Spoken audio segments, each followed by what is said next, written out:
Baik, saya nak jemput ahli parlimen yang baru.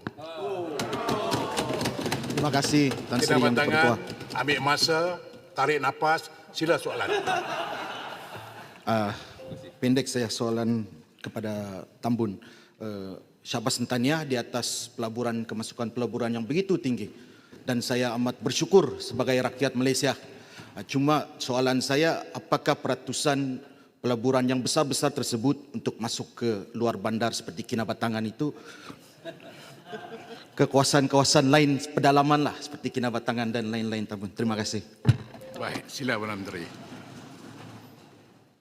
Tahniah Kinabatangan, tahniah kerana soalan awal dan soal penambahan ini umpamanya kalau masuk pelaburan itu kita tidak sebenarnya kawal, melainkan kita boleh kawal dari sudut keutamaan bidang E&E umpamanya ataupun teknologi tinggi atau dalam bidang-bidang yang kita kaitkan dengan soal pelaburan yang bernilai.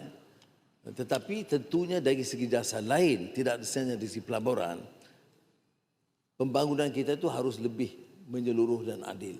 Dan ini dilakukan oleh kerajaan menurut kerangka lain. Umpamanya dari sudut memastikan projek-projek pembangunan itu mengambil kira kawasan-kawasan pedalaman, kawasan yang agak tertinggal ataupun terbiar. Ini memang dilakukan dalam kerangka kedua-duanya Kementerian Ekonomi dan juga Kementerian Kewangan.